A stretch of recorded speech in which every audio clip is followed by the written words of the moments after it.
Her nose didn't just swell, it didn't bruise, it allegedly turned dark, purple then black, and not from filler gone wrong. According to what insiders are now whispering, parts of Darcey Silva's face may be dying. Not in a metaphorical way, in a literal medical way. The word necrosis has entered the room, and if that's even partially true, this isn't cosmetic anymore, it's survival. What happens when the thing that built your brand starts collapsing in real time? And what happens when the camera crew quietly takes a step back, because even they don't want the liability? I'm Sabrina, and this is TLC Drama Live. If you think this story is about filters or Botox, you're missing the whole disaster. Hit that subscribe if you want the truth the network won't say out loud. And tell me in the comments, if this were happening behind your screen, would you want someone to intervene? Because this didn't start with turkey. This didn't start with a glitchy Instagram live or a blurry screenshot of a swollen lip. This started long before travel packages and revision consults. Long before snatched became a weaponized compliment. Something shifted years ago. A slow, nearly invisible transfer of power. From Darcy chasing control to the chase itself controlling her. People say she changed because of fame. That's the lazy version. What actually happened was more calculated, more quiet. Over time, the feedback loop hardened. The compliments got colder, the reactions sharper, and the people around her didn't say stop. They said, "You look amazing." Again and again and again. But here's the question. If necrosis rumors are even close to real, how did no one inside the circle flag the danger? Or worse, who did and got ignored? Was it because the machine needed her on camera no matter what? Was it because someone else benefited while she kept going? And if the signs were already visible, why didn't anyone pull the brakes when she still could? Because this doesn't feel like a tragedy that happened all at once. It feels like a slow yes, one surgery at a time, one reassurance too many, one warning too late. When Darcy first appeared on screen, people noticed the outfits, the lashes, the champagne, the chaos. But watch closer, and there's something else. Almost every storyline, every relationship, every meltdown followed a single hidden thread: approval. It wasn't about the man. It wasn't even about the love. It was about being wanted, seen, chosen. And when that didn't happen, something always had to change. From Jesse to Tom to Georgie, the pattern repeated itself. When the relationship started, she went all in. Love bombing, gifts, quick commitments. When the partner pulled back, panic. And what came next wasn't emotional withdrawal, it was a transformation. New hair, new lips, new face angles. Not always literal surgery, but always a visible shift. Because in those moments, what mattered most wasn't the breakup, it was the recovery. The image of bouncing back stronger, thinner, prettier. Like the hurt didn't land. Like she stayed in control. Watch the edits. When Jesse belittled her in front of cameras, Darcy didn't cry, she posed. When Tom body-shamed her in a cruel phone call, she booked another glam day. When Georgie disappeared emotionally, she posted throwbacks. The common language across seasons wasn't heartbreak, it was reinvention. Because reinvention earns praise. And praise feels like power. Social media didn't help. The comments after each season were brutal. But between the hate came another poison: compliments. Backhanded, hungry, manipulative praise. The kind that says, "You look so good now, what did you do?" The kind that makes you chase that next post-op selfie, that next viral moment. Because for someone who's been publicly humiliated over and over, every like starts to feel like revenge. And slowly, that's what attention became. Not expression, not celebration, survival. If people liked the new look, maybe the old pain didn't matter. If people said goddess under a filtered photo, maybe the girl who got dumped on international TV disappeared. But that's the trap. Because once you start measuring your worth in approval, you can't stop refreshing. You can't stop tweaking. You stop asking what you like and start performing what you think they want. At some point, the comments stopped reflecting who she was and started dictating who she became. They always said they were a team, that they did everything together. Same outfits, same surgeries, same glam. But look closer, and the symmetry was never real. Darcy and Stacey were never two women walking side by side. They were walking in a circle. Matching moves, mirroring transformations, but always in quiet competition. Every time Darcy changed something, Stacey followed. Or did she lead? The timelines blur. When one lightened her hair, the other bleached it more. When one went for fillers, the other went sharper. Fans called it twin synergy. But the edits told a different story. On screen, there's a rhythm. Darcy spirals and Stacey steadies her. Darcy doubts herself and Stacey reassures. But it's that reassurance that gets slippery, because it's never neutral, it's praise. Intentional, specific, strategic. You look amazing. You're snatched. You're better than ever. All in the moments where Darcy is already second-guessing her choices. That kind of support doesn't slow a person down, it speeds them up. Especially when it comes from someone whose own image is so tightly managed, so quietly calculated. What if Stacy's compliments weren't comfort, but permission? What if her calm wasn't grounding, but cover? They went to Turkey together. Allegedly for the same package, but look at the results. Stacy's changes stayed subtle, tweaked, Darcy's drastic, traumatic. And when fans asked what went wrong, the story was always the same. She's healing, she's fine, it was worth it. And who repeated that more than anyone? Stacy. Over and over. Maybe she meant it. Maybe she truly believed that saying, "You look beautiful," could help her sister feel stronger. But in a rivalry built on proximity, what does love even sound like? When your twin is your mirror, do you ever tell her to stop if stopping means you might fall behind? Because the truth is, competition doesn't always scream. Sometimes it whispers. Sometimes it hands you a glass of water while the house is burning. Sometimes it says, "You're perfect," right after watching you collapse. The closer someone stands to you, the harder it is to see when they're holding the match. Before the surgeries came the filters, and that's where things started to shift, because filters don't just blur skin or brighten eyes, they build illusions. Illusions that move, that react, that talk back. Darcy wasn't alone in using them, everyone does. But the difference is what she started to believe after. When you stare at a version of yourself every day that never wrinkles, never swells, never sags, your brain starts to register it as normal. And then, one day, you see your real face in harsh lighting, on a phone camera, or worse, a confessional cutaway, and it feels wrong. Not because you've changed, but because the image you believe is you has already drifted. This isn't about technology hijacking reality, it's about how reality starts to feel like a flaw. And that's when public reaction hits twice as hard. Scroll through the comments. When Darcy posted filtered selfies, the likes rolled in. Queen, icon, snatched. But when raw footage aired and the filters fell away, the tone flipped. Mockery, shock, speculation. Side-by-side screenshots with brutal captions. And what do you do when the same people who worship your edits laugh at your reality? You chase the edit. You try to make it permanent. Surgery, in that context, stops being about looking better. It becomes about matching what you've already convinced yourself you're supposed to look like. It's not beauty, it's relief. From the anxiety, from the comments, from the sense that your actual skin is failing you. So you change your lips. You lift your brows, you snatch your jaw, not for glamour, for peace, and the cycle rewards it for a moment. After each new post-op reveal, the comments flood in again. Best you've ever looked, this is it. But that rush dies fast. And when the dopamine drops, the flaws return. Real or imagined, they feel louder than before. But what happens when the next fix doesn't bring the relief it used to? When the surgery ends, but the panic stays. The Turkey trip wasn't just a vacation. It wasn't self-care. It was the moment concern turned into quiet fear. Darcy and Stacy flew overseas for what fans believed was another glow-up package. But what unfolded after left more questions than updates. Because this wasn't a touch-up. This was full reconstruction, allegedly all at once. Publicly, the trip was posted like any other glam milestone. Smiling photos, bandaged faces, standard captions about self-love and healing. But insiders started raising alarms quickly. The procedures weren't spaced. Reports suggest it involved multiple major operations in a short time frame. Think rhinoplasty revisions, lip lifts, cheek contouring, veneers, buccal fat removal, and possibly more. That alone is aggressive. But combine that with a 10-hour international flight home, and it becomes something else. Any surgeon familiar with post-op protocols will tell you the body needs time. Swelling is normal, but pressure from air travel, especially with recent facial surgery, can amplify trauma. The tissue is fragile, circulation struggles.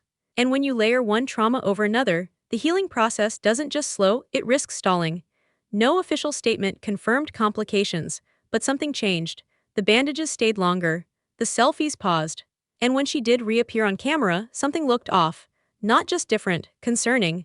People started whispering about dusky tones, tissue discoloration. Comments filled with fear, not just critique. And then came the rumors. Not fan theories, whispers from production circles, that something went wrong overseas. That the post-op results were not what she expected. That this time, it wasn't just swelling. Still, the push didn't stop. Darcy kept showing up. Kept smiling through edits, appearances, public outings. And the praise, it returned too. Snatch queen, bounce back legend. but nobody seemed to ask the obvious question out loud. If your face is struggling to heal, why go back again? Why keep pushing when the warning signs are flashing? The cameras didn't shut down, they slowed, quietly, no public statement, no official break, just fewer posts, tighter edits, shorter appearances. And for a show like this, silence speaks louder than scandal. Because when a network like TLC pulls back without warning, it's never casual. It's calculated. Reality TV might look messy, but behind the scenes, it runs on contracts, clauses, and insurance policies. When someone becomes a health risk, especially one that might become visible mid-season, producers don't always intervene to help. They pause to protect themselves. The term is duty of care. It means the network must ensure they aren't filming someone in a state that endangers them or opens the door to legal fallout. And when the risk stops being emotional and becomes physical, the stakes change. If a cast member collapses from exhaustion, the show can manage. If they cry on camera, it makes good content. But if tissue fails, if post-op complications unfold during filming, that's not just a bad storyline, that's exposure. Financial, legal, reputational. Insiders say that production insurers have limits. If an on-air incident is tied to known medical instability, the liability isn't small. It's catastrophic. Especially if warning signs existed and were ignored. So when someone allegedly returns from a surgery trip with signs of necrosis, and they're still under contract, the pressure shifts behind the scenes. The lawyers look for loopholes. The risk analysts comb through footage. The emails stop going to producers and start going to legal. Darcy's screen time didn't drop for fashion. It dropped because someone somewhere saw enough to worry. And that worry doesn't always look like concern. It looks like cancellation plans dressed up as scheduling conflicts. It looks like radio silence where there used to be weekly teasers. And it looks like letting the star fall quietly without being there to catch them. So when the network pulls back to shield itself, who's left holding the consequences? By this point, the pattern isn't loud, it's familiar. Each change brings a rush, then a drop. Each reveal buys relief, then doubt creeps back in. The cycle tightens. What once felt like choice starts to feel like obligation. Not because someone forced it, but because stopping feels worse than continuing. Look back at the relationships. Every time a partner pulled away, Darcy leaned harder into reinvention. When affection dipped, the response wasn't rest, it was action. New hair, new face work, new version, the message stayed the same. If love slips, upgrade yourself. If rejection stings, erase the part that got rejected. Approval fills the gap for a moment. It always does. Then the silence returns, heavier than before. Surgery in this loop stops being about beauty. It becomes coping, a way to quiet anxiety, a way to prove resilience, a way to show the world and maybe herself that nothing broke her. Praise follows, then fades, the relief shrinks, the stakes rise. The fixes grow bigger because the comfort grows smaller. And people around her struggle with a brutal choice. Step in and risk humiliating someone who already feels exposed. Stay quiet and risk enabling something dangerous. Neither option feels clean. Intervention sounds caring in theory, but on camera it turns into spectacle. Silence feels kind, until silence becomes permission. Fans split right here. Some say back off. She's an adult, her body, her rules. Others say step in. Someone needs to say stop. Both sides think they're protecting her. Both sides ignore how trapped this position feels from the inside.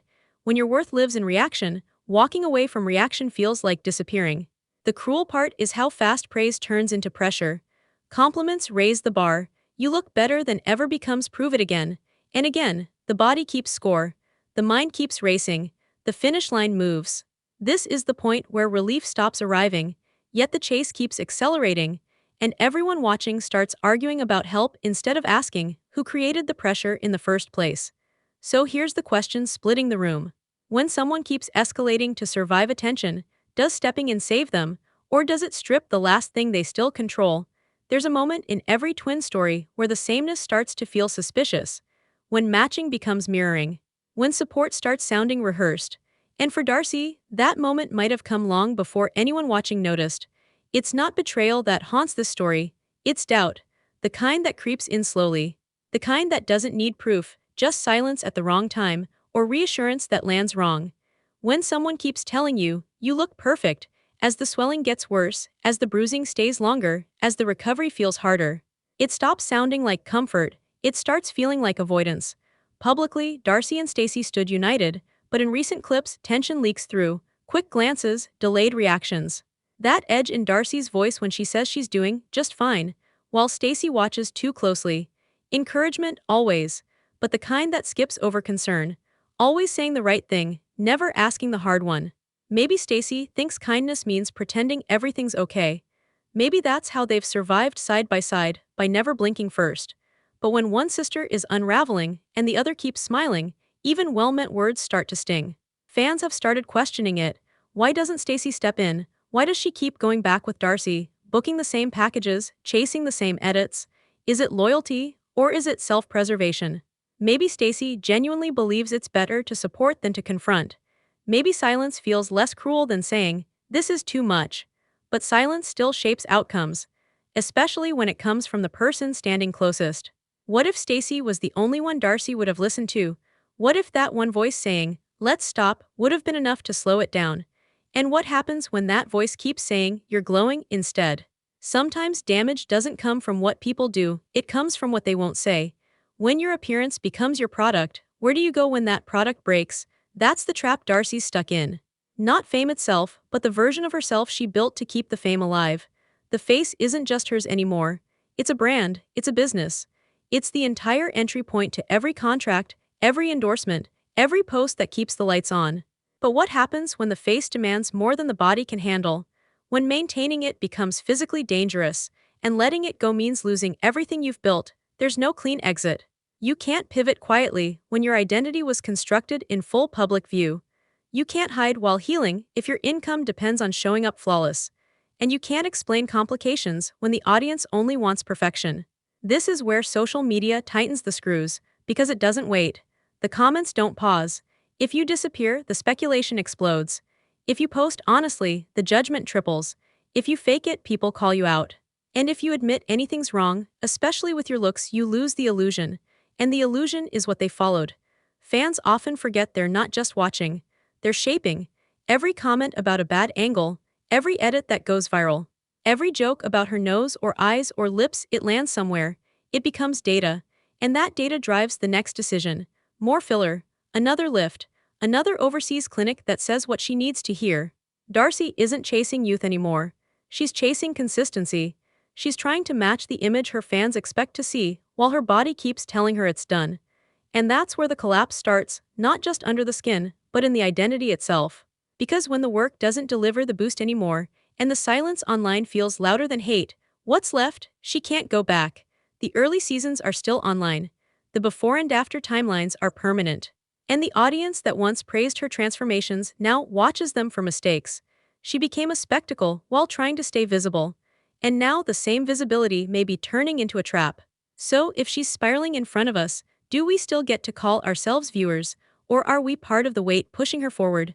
She didn't collapse overnight. Her face didn't fall apart in one bad surgery. The necrosis whispers, the paused filming, the twin tension, it all stacked. Quietly, one reaction at a time, one decision that made sense in the moment but added weight she couldn't shake later. And now here we are, back where we started. A woman whose face might be breaking down in real time, while the people around her say she's never looked better.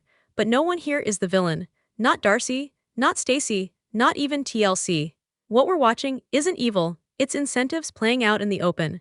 Darcy keeps going because the audience disappears when she stops. Stacy keeps smiling because maybe that's the only way she knows how to show up. The network keeps rolling because drama sells, and walking away from a top name means starting over. Everyone has their reason. And no one's reason fixes what's unraveling. The surgeries were never about beauty. They were about staying relevant. The filters weren't vanity, they were armor. And the silence from the people closest to her isn't always cruelty. Sometimes silence is survival, too, but that doesn't make the result any less brutal. Because now the risk isn't theoretical. If the rumors hold weight and tissue damage is setting in, then Darcy's job isn't just uncomfortable, it's unsafe. The irony is, the show was built on transformation. Love, reinvention, second chances. But somewhere along the way, the transformations stopped being emotional. They became physical, surgical, extreme, and reality TV didn't slow down. It adapted, it rewarded the new version. Until the cost of staying visible outweighed everything else. So now the pressure sits everywhere. On Darcy, trying to stay ahead of the next wave of scrutiny. On Stacy, navigating whether her support is still safe.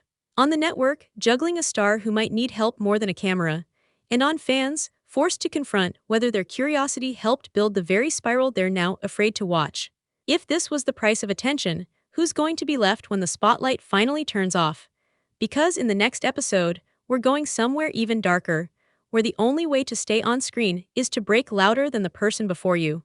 What happens when reality TV runs out of limits and someone still has something to prove?